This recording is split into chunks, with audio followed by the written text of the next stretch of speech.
Hey everyone, Wolf Lord Rho here. Today we continue our discussion on the Necrons and the Silent King, as we discuss the possible truths of his mysterious past. General spoiler warning to begin, as we will be discussing events from across the Warhammer 40k lore, so you have been warned. But with that said, let's just jump straight in. Okay, so yesterday we discussed the revelations that the memories of the Necron race, when it comes to the history of the current Silent King, have been largely erased. And of course, teases like this open the door to theories and speculation as to why this is. And if you haven't watched part 1, then go back and give it a listen before carrying on with this one. But overall so far, I am heavily leaning towards the possibility that Sarekh's exile was not by choice, as the stories have always told, that just perhaps it was a forced exile.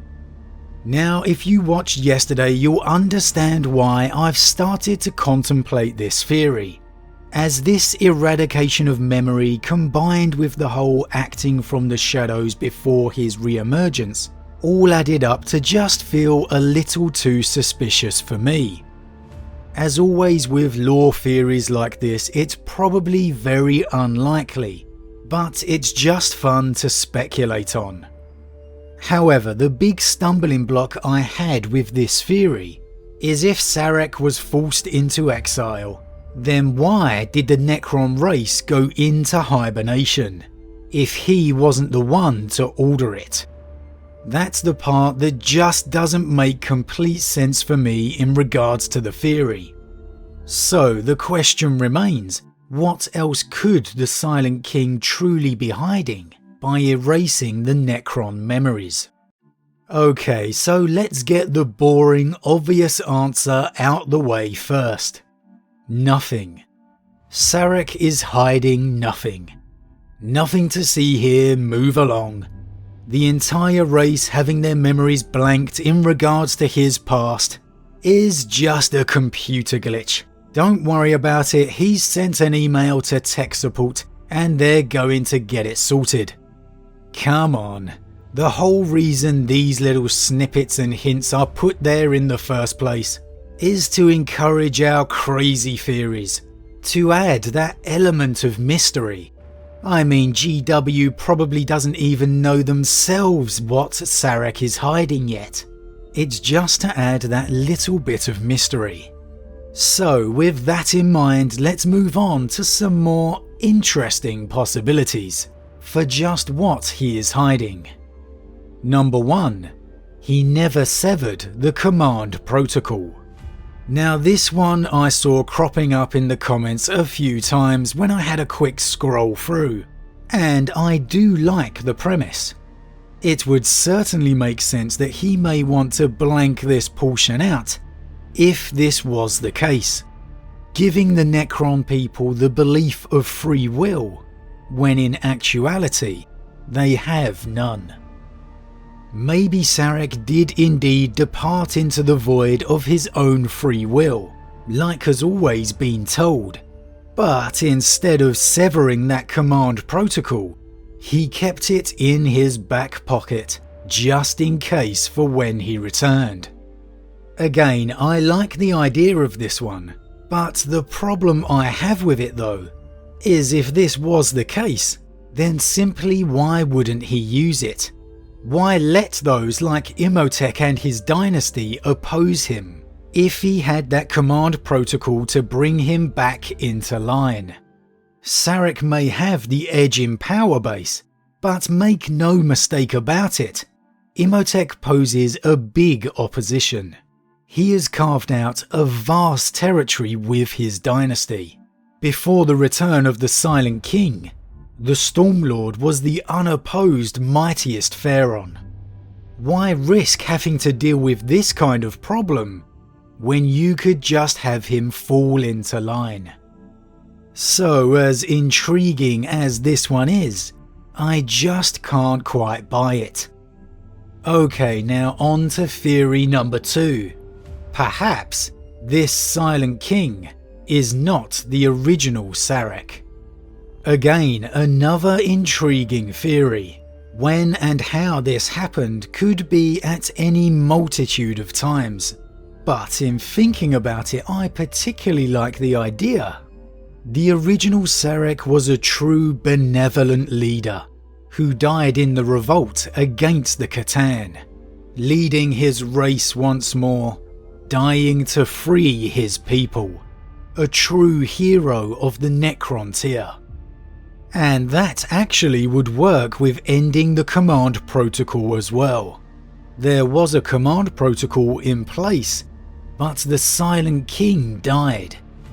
And his following exile, a convenient cover story, created by the Triarch to hide the death of their unifying king, knowing full well that if word of Sarekh's death spread across the Empire, another Necron civil war could be on the cards, as the remaining Pharaons vied for power. I like the sound of that, I have to say. But then who is the returned Silent King? The being claiming to be Szarekh now? Maybe a Pharaon of his original Triarch, stepping into the role of the returned Silent King to unify his race once more. It's definitely got a poetic ring to it, and it could be plausible if unlikely. The only knock on this one I can really see is that it's pretty clear in the writing any doubts in your mind when in the presence of Szarekh are blazed from existence. Which leads us to another seemingly popular theory, that the Silent King is in actual fact the Deceiver. That he has disguised himself and assumed the mantle of the Silent King. Now, the lore on the C'tans has gone a bit vague over the years, since their demotion from god rulers of the Necrons down to enslaved shards. But it does appear, despite the Necrons having possession of many shards of the Deceiver, there are many still out there amongst the galaxy, acting in their nefarious ways. One, for example, assumed the identity of Omegon, the twin Primarch of the Alpha Legion, tricking many Alpha Legion warbands to follow his calls. And another exposed in the disguise of a Necron Pharaon. So if a shard of the Deceiver could mimic a Necron Pharaon, and a Primarch no less, the Silent King himself could just be within the realm of possibility too. However, this one really has no evidence to support it that I can see, just some particularly cool speculation. It's definitely a cool idea, but absolutely one of the most unlikely ones. I don't know for sure, but I would at least be expecting him to do more to free his fellow C'tan shards. But out of all the possible theories, there are definitely some intriguing ideas, and there are plenty more out there. However, I doubt we'll ever truly get an answer. These mysterious elements are always dropped into the lore, like I said, to fire the imaginations. I'd love to see it developed one day, but I don't think it's likely, especially anytime soon. It's just meant to add that little bit of intrigue. For me, like I said yesterday, I do like the theory that the command protocol never existed, and it was all just Pharaon propaganda, because it really harkens back to the real-life pharaohs of ancient Egypt. I'm a big history buff, it has to be said, and the embellishment of the pharaohs' stories in their hieroglyphics really does strike me as a trait the pharaons of the Necrons would share. The Silent King being the Ramesses the Great of the 40k universe. But I have to say, of the other theories spoken about today, the one that particularly got my interest is the one of the original Szarekh dying, trying to free his people in the war against the C'tan. It puts a nice contrast on the usual perception of the arrogant, power-hungry Necron pharaohs, that there truly was a ruler of the Empire who cared for the survival of his race, putting that ahead of his own power, who yes made mistakes in doing so, but ultimately atoned for his sins. That's undoubtedly an honourable tale to say the least. But as always guys, what do you think?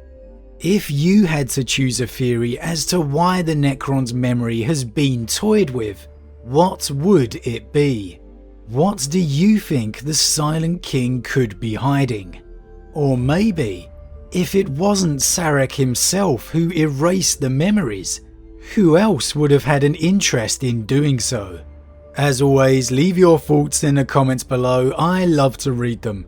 Huge thank you to all my subscribers, your support truly means a lot to me, it really does. And if you're new, please consider subscribing to help the channel grow. And if you enjoyed this particular vid, then why not drop a like on it too. But with that said, I am off, and I'll see you all again real soon.